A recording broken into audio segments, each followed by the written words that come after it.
Iran Israel শুরু হয়েছে ভয়াবহ যুদ্ধ, চলছে পাল্টাপাল্টি হামলা। ইতিমধ্যেই 20টি রাষ্ট্র ইরানকে সম্মতি দিয়েছেন, পাশে রয়েছে চীন, রাশিয়া এবং কাতার। সুপ্রিয় দর্শক শ্রোতা, জানিয়ে দেব আমাদের হাতে থাকা সর্বশেষ আন্তর্জাতিক আপডেট বাংলা সংবাদ। শুরুতেই থাকছে সংবাদ শিরোনাম, এরপর জানাবো বিস্তারিত। ইসরায়েলে নতুন করে ক্ষেপণাস্ত্র নিক্ষেপ করেছে ইরান, আতঙ্কে ইসরায়েল। এদিকে ইসরায়েল ধ্বংসে পরমাণু বোমা ছুড়বে পাকিস্তান। আরো জানিয়ে দিব, ইরানের রাষ্ট্র টেলিভিশন ভবনে ইসরায়েলে হামলায় 3 জনের প্রাণহানি।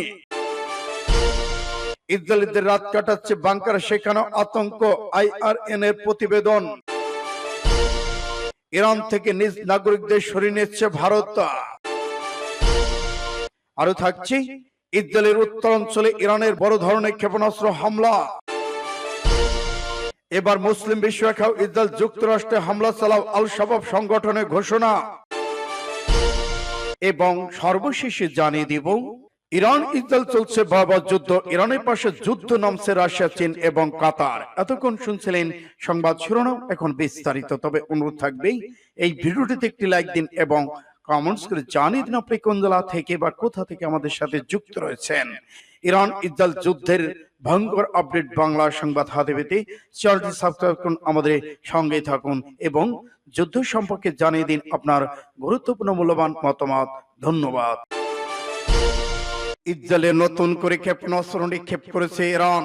মধ্যপ্রাচ্য আঞ্চলিক দুই প্রতিদ্বন্দ্বী ইরান ইসরায়েলের মাঝে টানা ৪র্থ দিনের মতো হামলা পাল্টা হামলা চলমান রয়েছে। ইরানের পারমাণবিক সামরিক শাখায় শুক্রবার ইসরায়েলে হামলার মাধ্যমে শুরু হয় এই সংঘাত মধ্যপ্রাচ্যে চরম উত্তেজনা তৈরি করেছে। আঞ্চলিক এই সংঘাত বিশ্বে পরাশক্তি দেশগুলো জড়িয়ে যাওয়ার সম্ভাবনা তৈরি হয়েছে। ইরান ইসরায়েল চলমান এই সংঘাতের প্রতি মুহূর্তে লাইভ আপডেট জানতে ইসরায়েলে অবস্থানরত মার্কিন নাগরিকদের দুঃসংবাদ দিয়েছে সেখানকার মার্কিন দূতাবাস।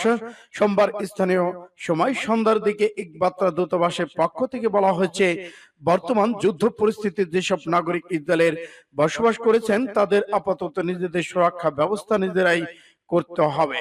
এদিকে ইসরায়েল যুক্তরাষ্ট্রের দূতাবাস এখন আর এমন অবস্থায় নেই, এখানে অবস্থানরত মার্কিন নাগরিকদের নিরাপদ স্থানে সরিয়ে নিতে কিংবা ইসরায়েল ত্যাগ করতে যুক্তরাষ্ট্র যেতে কোনো প্রকার সহযোগিতা করতে পারবে না। সেই সঙ্গে নাগরিক অনুরোধ করা হচ্ছে যে বিপদ কেটে যাওয়ার আগ মুহূর্ত তারা যেন বর্ষ শেল্টার কেন্দ্রগুলো থেকে বাহিরে না বের হয়, বলা হয়েছে মার্কিন দূতাবাসের বিবৃতিতে। এদিকে ইসরায়েল নতুন করে ক্ষেপণাস্ত্র নিক্ষেপ করেছে ইরান। ইরান থেকে নতুন করে ক্ষেপণাস্ত্র নিক্ষেপের পর ইসরায়েলের বেশ কয়েকটি অংশে সাইরেন বেজে ওঠে। ইসরায়েলের বিমান প্রতিরক্ষা বাহিনী জানিয়েছে ইরানি হামলা প্রতিহত করার জন্য ইসরায়েলের বিমান প্রতিরক্ষা ব্যবস্থা কাজ করছে, কিন্তু কোনো মতেই সেটি সম্ভব হচ্ছে না। ইরানের রাষ্ট্রায়ত্ত সংবাদ মাধ্যম RGC এর সদর দপ্তরে ইসরায়েলি বাহিনীর হামলার ঘটনাকে অপ্রত্যাশিত বলে ভৎসনা করেছেন দেশটির পররাষ্ট্রমন্ত্রী আব্বাস আরাগচি। ইরানের সঙ্গে সংঘাতে কোনো কোণঠাসা হয়ে পড়েছে বলে দাবি করেছেন তিনি। সোমবার ইরানের অপর রাষ্ট্রায়ত্ত টেলিভিশন চ্যানেল ইরানকে দেওয়া এক সাক্ষাৎকারে আরাগচি বলেন, আমাদের জাতীয় সম্প্রচার সংবাদ মাধ্যম হামলার মাধ্যমে ইসরায়েলের বেপরোয়া মনোভাব আরো একবার প্রকাশিত হয়েছে। সূত্র পাস টুডে। দাঁড়াচ্ছে তুরস্ক, সৌদি আরব এবং পাকিস্তান। রবিবার সন্ধ্যায় ইরানের রাষ্ট্র টেলিভিশনে এক সংবাদ সাক্ষাৎকারে একে বিস্ফোরক মন্তব্য করেছেন দেশটির সাবেক জ্যেষ্ঠ নাগরিক কমান্ডার এবং জাতীয় নিরাপত্তা পরিষদের সদস্য মোহসেন রেজাই। তিনি বলেন, এই 3 দেশে নাগরিকদের সমন্বয়ে গঠিত হবে এক সম্মিলিত ইসলামী সেনাবাহিনী, এতে আরো মুসলিম দেশের জনগণ যুক্ত হবে। তিনি আরো বলেছেন, ইসরায়েল যদি পারমাণবিক অস্ত্র দিয়ে ইরান আঘাত হানে তাহলে পাকিস্তান পাল্টা আঘাতে পারমাণবিক বোমা ছুড়বে তেল আবিবে। ইতিমধ্যে পাকিস্তান এমন প্রতিশ্রুতি দিয়েছেন। তার মতে ইসলামাবাদ স্পষ্ট করে জানিয়ে দিয়েছে যে ইরানের উপর পরমাণু হামলা চালানো হলে তা চুপ থাকবে না। তবে এই দাবিকে অতি রঞ্জিত বলে আখ্যা দিয়ে অস্বীকার করেছেন পাকিস্তানের প্রতিরক্ষা মন্ত্রী খাজা আসিফ। তবুও মোহসেন রেজাই সাক্ষাৎকারে একের পর এক বিস্ফোরক তথ্য দিয়ে বলেন, ইসরায়েলের বিরুদ্ধে এখনো পুরনো প্রজন্মের অস্ত্র ব্যবহার করা হচ্ছে। ইরানের রাষ্ট্রীয় টেলিভিশন ভবনে ইসরায়েলে হামলা 3 জনের প্রাণহানি। ইরানের রাষ্ট্রীয় television Islamic Republican of Iran broadcasting RGCB এর প্রধান কার্যালয়ে হামলার ঘটনায় ডিমটির 3 জন কর্মী নিহত হয়েছেন।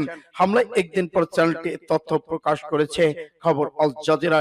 চ্যানেলটি জানায় সোমবার ইসরায়েলে হামলার টেলিভিশনে 3 জন কর্মী নিহত এবং আরো অনেকে আহত হয়েছেন। লাইভ সম্প্রচারে দেখা যায় ইসরায়েলের যুদ্ধবিমান থেকে ছোড়া মিসাইল আঘাত হানে টেলিভিশন ভবনে। এই সময় পুরো কার্যালয় ছড়িয়ে পড়েছে আতঙ্ক। স্টুডিও থেকে বেরিয়ে যান উপস্থাপিকা। অন্যদিকে ইরানের পররাষ্ট্র মন্ত্রণালয়ের মুখপাত্র ইসমাইল ভাগাই এবং হামলাকে ন্যাক্কারজনক আখ্যা দিয়েছেন। তিনি বলেছেন এটি একটি যুদ্ধাপরাধী, সাংবাদিক গণমাধ্যম কর্মীদের 1 নম্বর হত্যাকারী ইসরায়েল। সূত্র পাস টুডে। ইসরায়েলিদের রাত কাটাচ্ছে বাংকারে, সেখানেও আতঙ্ক। IRN এর প্রতিবেদন।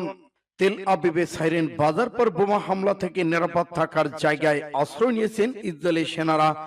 ইসরায়েলে গত শুক্রবার থেকে দিন রাতের বেশিরভাগ সময় ভূগর্ভস্থ আশ্রয় কেন্দ্রগুলো বাংকারে অবস্থান করছেন। ইরানের বিরুদ্ধে তেল আবিব প্রশাসন আগ্রাসী হামলার শুরুর পর থেকে তেহরান ইসরায়েলের প্রতিশোধমূলক পাল্টাপাল্টি হামলা চলমান রয়েছে। এমন পাল্টাপাল্টি হামলায় ইসরায়েল স্বাভাবিক জনজীবন কার্যত থমকে গেছে। ইরানের হামলার আশঙ্কায় ইসরায়েল জুড়ে শুরু হয়েছে আতঙ্ক এবং সাইরেন। মানুষ আতঙ্কে ছুটছেন ভূগর্ভের কেন্দ্রস্থলে। আকাশপথে সম্ভাব্য হামলার বিষয়ে সতর্ক করতেই এসব সাইরেন বাজানো হচ্ছে। এদিকে ইরান 5 দিন ধরে হামলা অব্যাহত রাখায় ইসরায়েলে বারবার আশ্রয় কেন্দ্রে যাচ্ছে অনেকে। বারবার ছুটছে ছোটাছুটি ভোগান্তি এড়াতে রাতে বাংকারে অবস্থান করার সিদ্ধান্ত নিয়েছে ইসরায়েলি। ইরান থেকে নিজ নিজ নাগরিকদের সরিয়ে নিচ্ছে ভারত। শুরু হয়েছে তৃতীয় বিশ্বযুদ্ধের নমুনা। ইরান ইসরায়েল চলছে পাল্টাপাল্টি হামলা। ইরান ইসরায়েল সংঘর্ষের মধ্যেই নিজ দেশের নাগরিকদের ইরান থেকে সরিয়ে নিচ্ছে ভারত। মঙ্গলবার বিবিসি লাইভ প্রতিবেদনের তথ্য জানানো হয়েছে। ভারতের পররাষ্ট্র মন্ত্রণালয় এক বিবৃতিতে দিয়ে মঙ্গলবার সকালে জানিয়েছে তেহরান থেকে ভারতীয় শিক্ষার্থীদের নিরাপত্তার কারণে দূতাবাস ব্যবস্থাপনায় সরিয়ে নেওয়া হয়েছে। অন্যান্য ভারতীয় নাগরিক যারা নিজেদের যানবাহনের ব্যবস্থা করতে পারবেন তাদের উদ্ভূত পরিস্থিতি প্রেক্ষিতে শহর থেকে সরে যেতে পরামর্শ দেওয়া হচ্ছে। এদিকে দেশটির মন্ত্রণালয় আরো জানিয়েছে যে কিছু ভারতীয় আর্মেনিয়া সীমান্ত দিয়ে ইরান থেকে সরিয়ে দেওয়ার ব্যবস্থা করেছে দূতাবাস। মন্ত্রণালয়ের সূত্র উদ্ধৃত করে ভারতের গণমাধ্যমে লেখা হয়েছে ইরানের উর্মিলা শহর থেকে 110 জন ভারতীয় শিক্ষার্থী আর্মেনিয়ার সীমান্তে পৌঁছেছেন সোমবার সন্ধ্যায়। এদিকে বিবিসি বলছে ইরানের আকাশ সীমা আগে থেকে বন্ধ করে দেওয়া হয়েছে, তাই সেখান থেকে বিমানে করে ভারতীয়দের সরিয়ে আনা সম্ভব হবে না। সেজন্য আজারবাইজান, তুর্কমেনিস্তান, আর্মেনিয়ার মতো ইরানের সীমান্তবর্তী অন্যান্য দেশ নিয়ে সেখান থেকে বিমান যোগে দেশে নিয়ে আসা হবে ওই ভারতীয়দের। এবার ইসরায়েলের উত্তরাঞ্চলে ইরানের ভয়াবহ ক্ষেপণাস্ত্র হামলা। ইসরায়েলের উত্তরাঞ্চলে আরো ক্ষেপণাস্ত্র নিক্ষেপ করেছে ইরান। ইসরায়েলের প্রতিরক্ষা বাহিনী IDF হামলার কথা জানিয়েছেন খবর বিবিসির। IDF জানায় ইসরায়েলের উত্তরাঞ্চলে সাইরেনের শব্দ শোনা যাচ্ছে, সেখানে বাসিন্দাদের নিরাপদ আশ্রয়ে সরে যেতে বলা হয়েছে। ইরানের চলমান হামলায় কোনো হতাহতের খবর পাওয়া যায়নি বলে জানিয়েছেন ইসরায়েলের national emergency services. Al Jazeera খবরে বলা হচ্ছে বন্দরনগরী হাইফাতেও সাইরেন বাজতে শোনা গেছে। হাইফার চারদিকে বেশ কয়েকবার হামলা চালিয়েছে ইসরায়েল, এতে 3 জন নিহত হয়। হাইফার তেল আবিব শোধনাগার বন্ধ করে দেওয়া হচ্ছে। এদিকে তেল আবিবে হামলা চালাচ্ছে ইরান। সূত্র HHA। মুসলিম বিশ্ব একাও ইসরায়েল যুক্তরাষ্ট্রে হামলা চালাও শুরু তৃতীয় বিশ্বযুদ্ধ। মুসলিম বিশ্ব একাও ইসরায়েল যুক্তরাষ্ট্রে হামলা চালাও বিশ্বজুড়ে নিজেদের অনুসারীদের আহ্বান জানালো জঙ্গি আল কায়েদা ইসলামী স্টেট IS। বিশ্বের সব মুসলমানকে এক হয়ে ইসরায়েল যুক্তরাষ্ট্র এবং ইহুদিদের উপর হামলার ডাক দিয়েছে সংগঠন দুটি। খবর গার্ডিয়ানের। সোমালিয়া আল কায়েদার শক্তিশালী সহযোগী আল শাবাব সম্প্রতি এক বিবৃতিতে জানায় মধ্যপ্রাচ্যের সংঘাত শুধু ফিলিস্তিনদের ভূমিতে ইসলামী দলগুলোর যুদ্ধ নয়, সমগ্র মুসলিম উম্মাহর যুদ্ধ। এখন শুরু হয়েছে ইরান ইসরায়েল যুদ্ধ। আরো জানায় মুসলিমদের অবশ্যই এক হতে হবে, ইহুদিদের ধ্বংসে তাদের মিত্রদের সহায়তা করতে হবে। ভারতীয় উপমহাদেশ, ইয়েমেন, সিরিয়া অন্যান্য আল কায়েদার সহযোগীরা একই ধরনের বিবৃতি দিয়েছেন। দলগুলো সর্বত্র ইহুদিদের বিরুদ্ধে আক্রমণের আহ্বান জানান, তবে বিশেষ করে উত্তর আমেরিকা, ইউরোপ। মার্কিন নিউজ ওয়েবসাইট লং ওয়ার জার্নালে প্রতিবেদনে এই খবর পাওয়া যায়। এদিকে আল কায়েদার সহযোগীরা হামাসকে ইসরায়েলে অভিযানের জন্য অভিনন্দন জানিয়েছেন। সহযোগীরা হামাসকে উদ্দেশ্য করে বলেছে, আমরা আপনার কর্মকে অভিনন্দন জানাই। জিহাদের পথ ধৈর্যের সঙ্গে শক্ত হতে চালিয়ে যাওয়ার জন্য আপনাকে অনুরোধ করছে। সহিংসতার আহ্বান পশ্চিমা কর্মকর্তাদের মধ্যে উদ্বেগ বাড়িয়ে দিয়েছে। মধ্যপ্রাচ্য অথবা পশ্চিমে নতুন সহিংসতার সম্ভাবনা বাড়িয়ে তুলেছে চলমান ইসরায়েলি সামরিক আগ্রাসন গাজায় একটি মানবিক সংকট সৃষ্টি করেছে। ইরানের পক্ষে যুদ্ধে রাশিয়া, চীন এবং কাতার। শুরু হয়েছে তৃতীয় বিশ্বযুদ্ধের আনাগোনা। ইরান ইসরায়েল চলছে পাল্টাপাল্টি হামলা। রুশ প্রেসিডেন্ট ভ্লাদিমির পুতিন যে মুসলিমদের পরম বন্ধু সেটি তিনি বারবার জানান দিয়েছেন। ইসরায়েলি পরবর্তীর বিরুদ্ধে সবসময় উচ্চ কণ্ঠ ছিলেন রুশ নেতার। ইরানের সাথে সবসময় গভীর বন্ধুত্ব বজায় রেখে চলেছেন পুতিন। দু দেশের মধ্যে বন্ধুত্ব অব্যাহত রাখতে গোপনে ক্ষেপণাস্ত্র, ড্রোন আদান প্রদান চলমান রয়েছে। ইসরায়েলের হামলা মাত্র একদিন আগে ইরানে গিয়েছিলেন রুশ পররাষ্ট্রমন্ত্রী মিখাইলো মিশুচিন।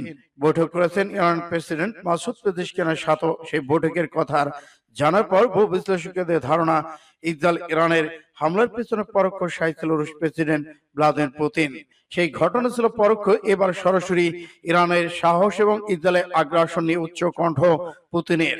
ইরান ইসরায়েল বর্তমান শুরু হয়েছে সরাসরি যুদ্ধ। এরই মধ্যেই রাশিয়া, চীন এবং কাতার ইরানের পক্ষে যুদ্ধ নামতে সম্মতি জ্ঞাপন করেছেন। মধ্যপ্রাচ্য সংকটের নেপথ্যে যুক্তরাষ্ট্রের যে কলকাঠি নাড়ছে সেই ব্যাপারে সরাসরি ক্ষোভ ঝেড়েছেন রাশিয়ার পররাষ্ট্র মন্ত্রণালয়ের মুখপাত্র মারিয়া জাখারোভা। সূত্র ইন্ডিয়া টুডে।